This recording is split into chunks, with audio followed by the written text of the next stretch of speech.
Animal tissues यानी जंतु ऊतक, group of sales having a common function. ये 4 तरह के होते हैं: epithelial tissue, connective tissue, muscular tissue या मसल टिश्यू और न्यूरल यानी नर्वस टिश्यू। पहला टिश्यू देखते हैं, एपिथेलियल टिश्यू। इसके बारे में बात करते हैं पहले। ये 2 तरह का होता है जी। इसकी there are 2 types of epithelial tissue, simple and compound, सरल व जटिल। सिंपल जिसमें केवल एक ही लेयर हो सेल्स की, कंपाउंड जिसमें कई लेयर्स हों सेल्स की। अब आप ए को देखिए, बी को और सी को, 3 डायग्राम है यहाँ पे चित्र। इनमें से ये जो सेल दिख रहे हैं आपको, कौन से वाला सिंपल को बिलोंग करता है? टिश्यू। ये तीनों टिश्यूज हैं कौन से वाले? Epithelial tissues. और एक कंपाउंड है, एक आध इनमें से कंपाउंड है, मतलब आपको चूज करना है कौन सा है ABC में से। ए को पकड़ते हैं। ए कैसा लग रहा है आपको, सिंपल या कंपाउंड? हाँ, ये खाली सेल्स पड़े हैं यहाँ पे, क्योंकि ये सिंगल लेयर है। मैंने आपको पहले भी बोला था अभी ये खाली एक लेयर होती है। किसमें? सिंपल में। तो ये सिंपल का उदाहरण है ए वाला चित्र। बी पे चलते हैं। बी वाले में आपको दिख रहे हैं, अरे अरे अरे, एक layer, second layer, third layer, 3 परतें हैं सेल्स की, कोशिकाओं की। इसका मतलब ये कौन सा हुआ भाई? हाँ, कंपाउंड एपिथेलियल टिश्यू, जिसमें कई लेयर्स होती हैं।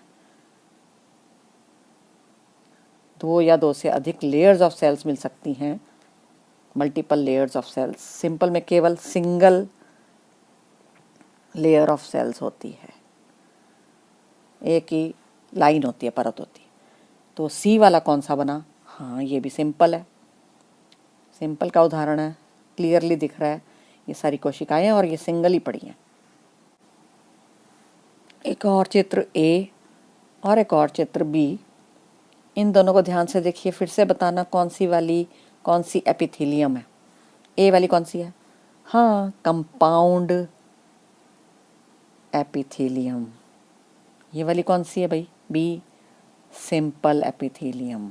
यस, हाँ, multiple layers, single layer of cells. अब दोनों में से कौन से वाले डायग्राम में आपको लग रहा है कि अगर कोई गैसेस का आदान प्रदान होना हो, जैसे ऑक्सीजन ने यहाँ से जाना हो वहाँ, या इसमें भी क्या करना हो, यहाँ से जाना हो वहाँ, ऑक्सीजन ने जाना है। ठीक है, ये ऑक्सीजन के आपको दिखाई दे रहे हैं, ये गैस बनाई हुई है ऑक्सीजन, और इसने जाना है जी यहाँ से, इस गैस ने यहाँ तक जाना है सेल्स के थ्रू जाना है। तो कंपाउंड और सिंपल में किस में ऑक्सीजन को आसानी रहेगी जाना, passage? Yes, in simple oxygen will easily diffuse, it will move from one place to another because it is only a single layer of cells, whereas in compound epithelium, क्योंकि बहुत सारी लेयर्स दिख रही हैं आपको, या 2 तो होंगी, 2 से ज़्यादा, ऐसे में ऑक्सीजन या कार्बन डाइऑक्साइड वगैरह आना जाना उनका बहुत मुश्किल हो जाता है। इसका मतलब सिंपल और कंपाउंड में से कौन सी वाली गैसियस एक्सचेंज के लिए बनी है, कि उसमें गैसेस का आदान प्रदान, ये रोल होता है, उसका फंक्शन होता है। हाँ, सिंपल का ये रोल है सीधा सीधा भाई, वो गैस एक्सचेंज में बहुत मदद करती है। और भी बहुत रोल्स हो सकते हैं। हाँ, कंपाउंड और सिंपल को फिर देखते हैं। एक और क्वेश्चन, कि दोनों को देखो कौन सी वाली प्रोटेक्शन देगी, कि नीचे वाले लेयर, मान लो यहाँ पे जो भी ऑर्गन है, या इसके नीचे भी जो ऑर्गन है, अंग है, उसका बचाव करेगी बाहरी वातावरण से बचाव करेगी। ठीक है भाई। हाँ, फिर से देखो ए और बी को, कौन सी वाली प्रोटेक्ट करेगी लेयर? एपिथेलियम। हाँ, यहाँ पे हम कहेंगे a will protect, a will protect, so it is meant for protection, not gaseous exchange but protection of the underlying organs etc. Simple cannot do that, क्योंकि ये सिंगल लेयर है, ये तो इरोड हो जाएगी, ये डैमेज हो जाएगी, डिस्ट्रॉय हो जाएगी फोर्सेस के द्वारा। लेकिन ये इतना नहीं रहेगी क्योंकि ये बहुत सारी है सेल्स की बनी हुई, तो पक्की है। जैसे स्किन के ऊपर भी ये मिलती है कंपाउंड। तो पहले पकड़ लेते हैं सिंपल एपिथेलियम, यानी सिंगल लेयर वाली एपिथेलियम, बाद में कंपाउंड करेंगे। सिंपल एपिथेलियम फिर से 3 तरह की होती है जी। Squamous epithelium, cuboidal simple epithelium, columnar simple epithelium. Squamous का मतलब फ्लैट सेल्स, फ्लैट सेल्स होते हैं बिल्कुल, हैं फ्लैटन्ड, टाइल जैसे सेल्स, जैसे टाइलें होती हैं, ठीक है।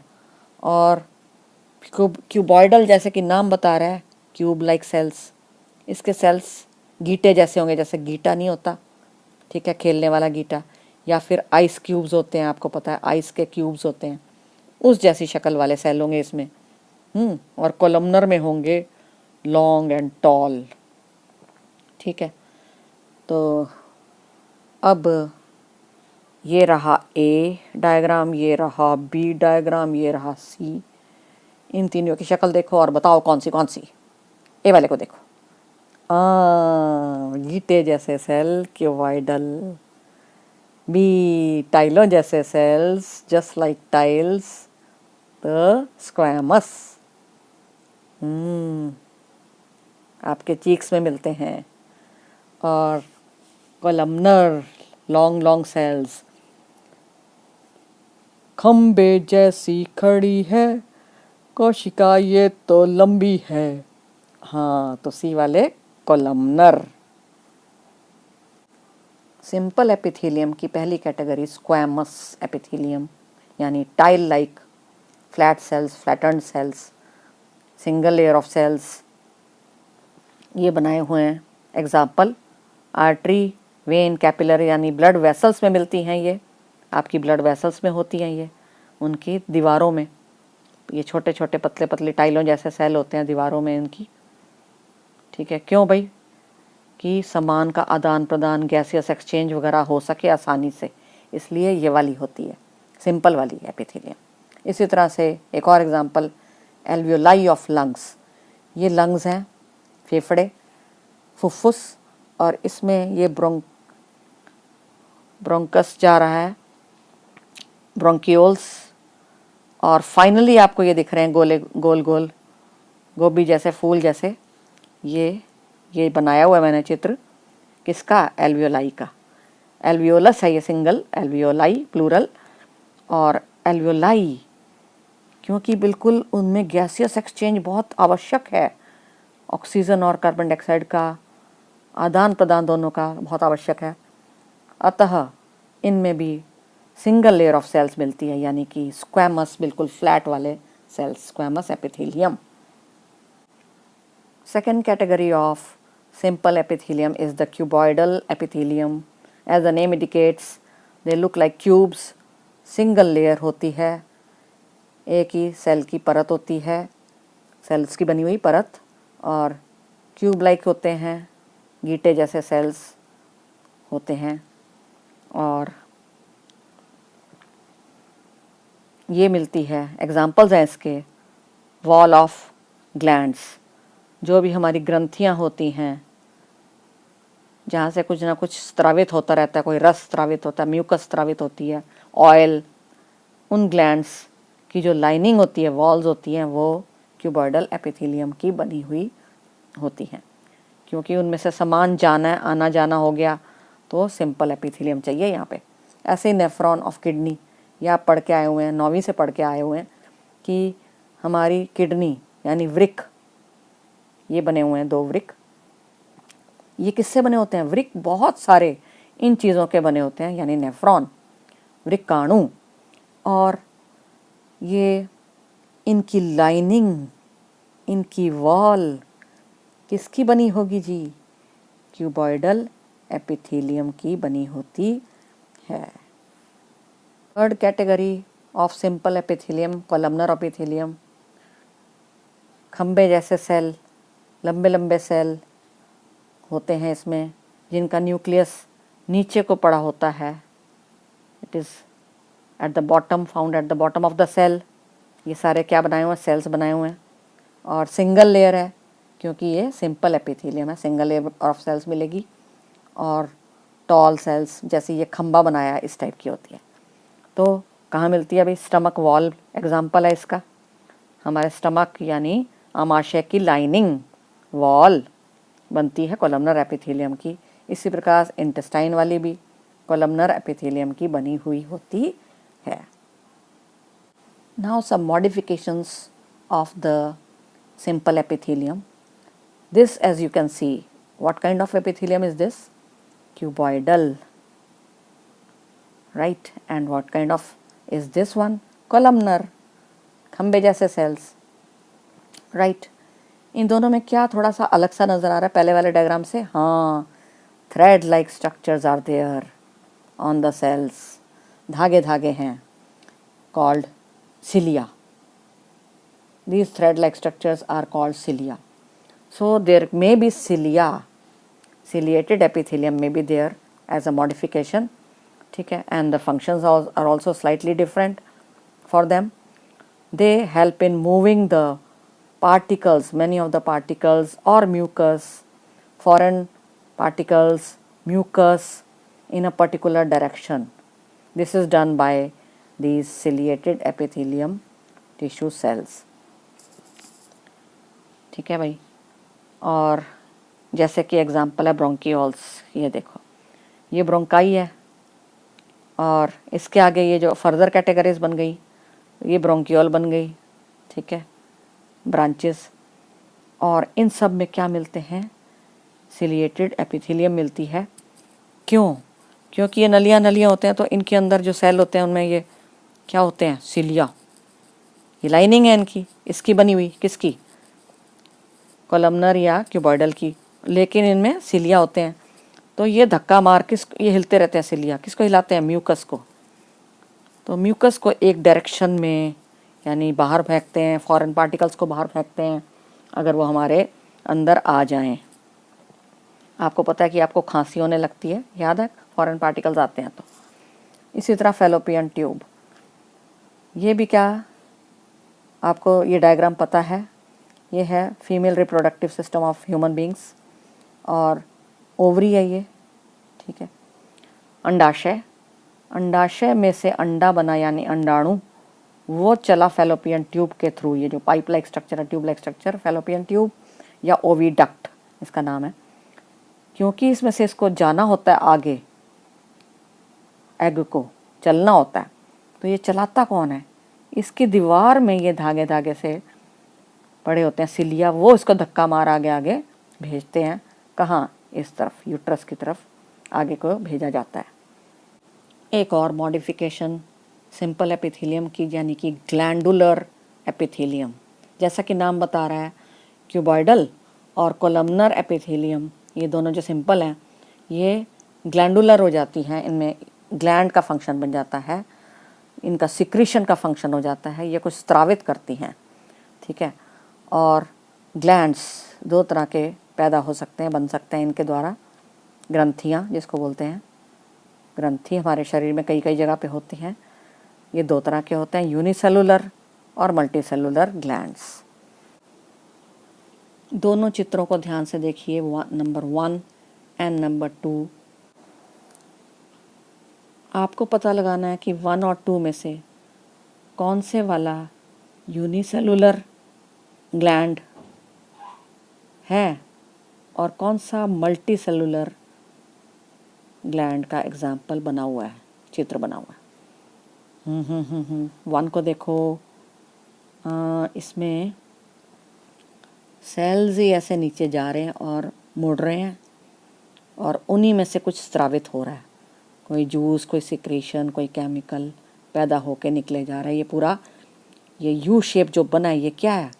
ग्रंथि है, ग्रंथि, ठीक है। और 2 को देखो, 2 में तो एक ही सेल ही पैदा किए जा रहा है जो कुछ ना कुछ और फेंके जा रहा है बाहर, सिक्रीशन। ये भी ग्रंथि बन गया, ये सेल ग्रंथि बन के दिखा रहा है, ये देखो ध्यान से। तो कौन सा यूनिसेलुलर ग्लैंड है? यस, 2।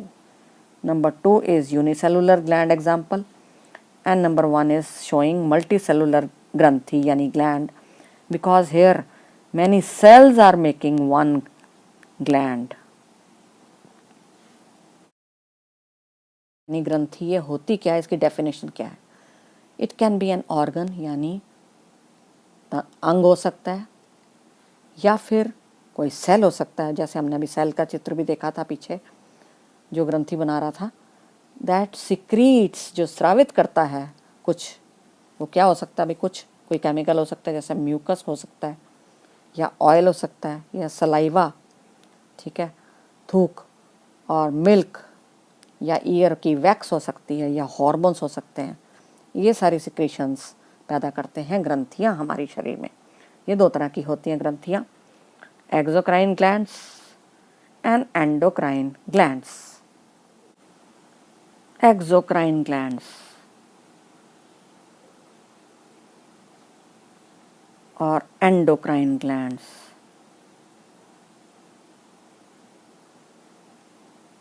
इनको कहते हैं डक्टेड ग्लैंड्स। इनमें डक्ट होता है, इनमें पाइपें होती हैं, ट्यूब होती है। एंडोक्राइन ग्लैंड्स डक्टलेस, यानी बिना पाइप वाले, बिना किसी ट्यूब वाले डक्टलेस ग्लैंड्स कहलाते हैं। ठीक है भाई। तो ऊपर के चित्र देखते हैं आप, ये चित्र देखो भाई, और इनमें हमको दिखाई दे रहा है, इस वाले चित्र में ए मान लो इसको, और इसको मान लो बी। ए वाले चित्र में एक इस तरह का स्ट्रक्चर बनाया हुआ है, और ये जा रहा है जी, ऑयल निकल निकल के बाहर जा रहा है, खोपड़ी के ऊपर आपके स्कल में पैदा हो रहा है। हाँ, नेचुरल ऑयल होता है जो आपकी खोपड़ी पैदा करती है, आपकी स्किन पैदा करती है, और तभी ज़रूरी नहीं होता कि हम तेल लगाएं, वैसे लगाना चाहिए। हाँ, तो ये ऑयल निकलता रहता है हमारी खोपड़ी में। ठीक है, तो ये क्या है? इसका मतलब ये ग्लैंड है, ग्रंथि है, जो हमारी स्किन के नीचे नीचे मिलती है। कई सारी जगह पे स्किन के नीचे आपको ये वाला ग्लैंड मिलेगा, ऑयल वाला। ठीक है जी। और ये पाइप है ना जो इसको लेके जा रही है और बाहर फेंक रही है, तो ये कैसा ग्लैंड हुआ भाई? पाइप वाला। हाँ, ये एक्सोक्राइन ग्लैंड का चित्र है, उदाहरण है, ऑयल वाला ग्लैंड। तो इसका मतलब मैंने ये बी वाला कौन सा बनाया है? हाँ, ये ऑटोमेटिक एंडोक्राइन है। फिर भी इसको देख लेते हैं कैसे भाई, क्योंकि इसमें क्या हो रहा है, ये जो ग्लैंड है ना, यानी ग्रंथि है, जो कुछ पैदा कर रही है। क्या पैदा करती है? ये हार्मोन पैदा करती है। याद रखिए कि एंडोक्राइन ग्लैंड्स सदा हार्मोन्स को पैदा करते हैं, ओनली हार्मोन्स पैदा कर रहे हैं जी।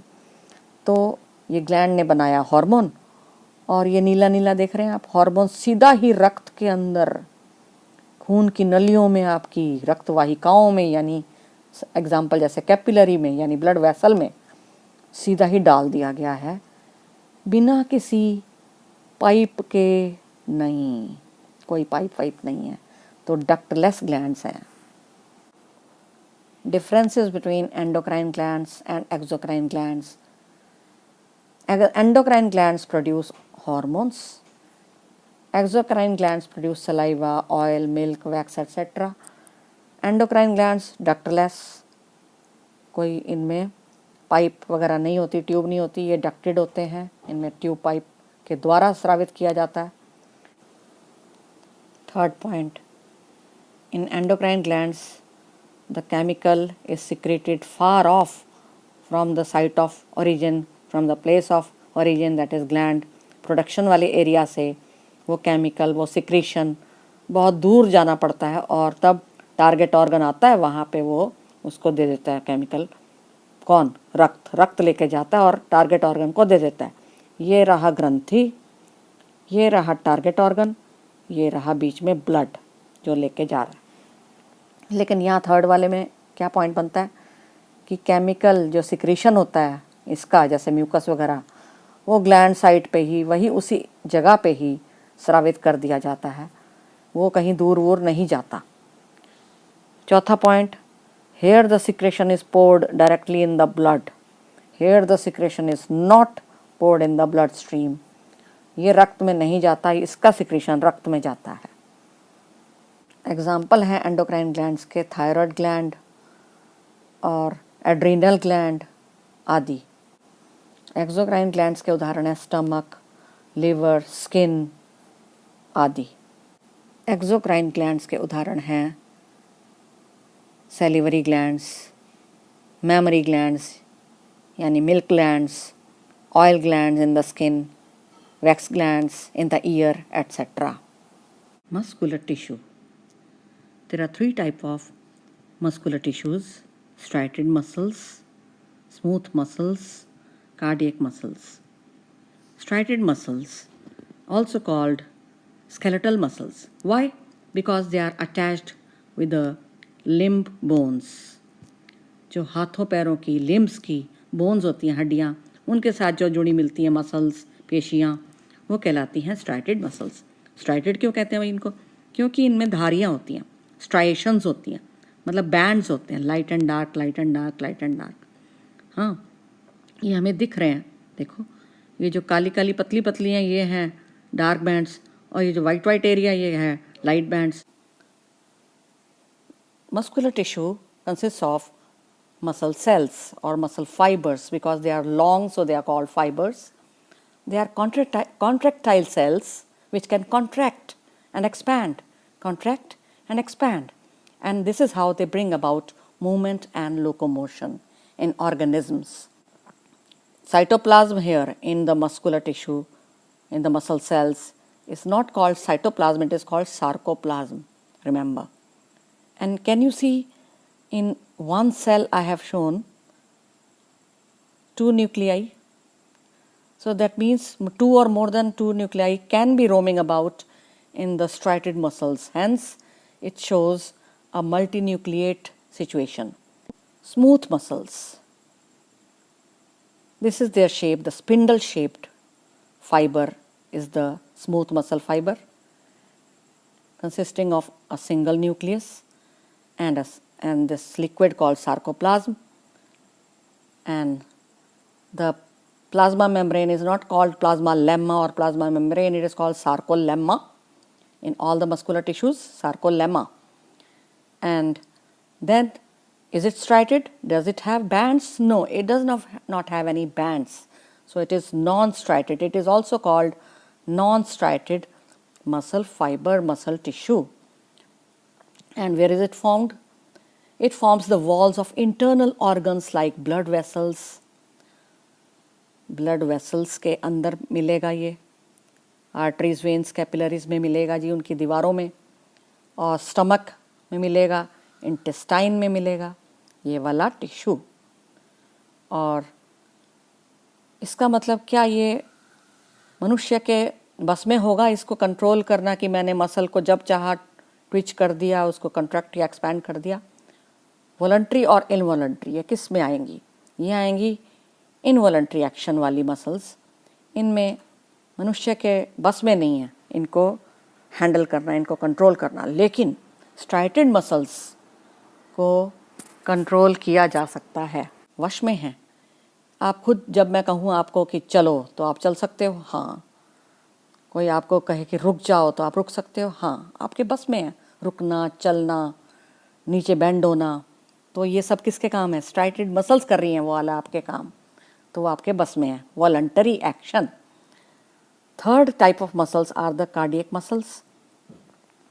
और जैसा कि नाम बता रहा है, कार्डियक का मतलब कहाँ मिलेंगी भाई? ये हार्ट में। They are the heart muscles. और आपको पता है कि हार्ट आपका 24 घंटे चलता रहता है।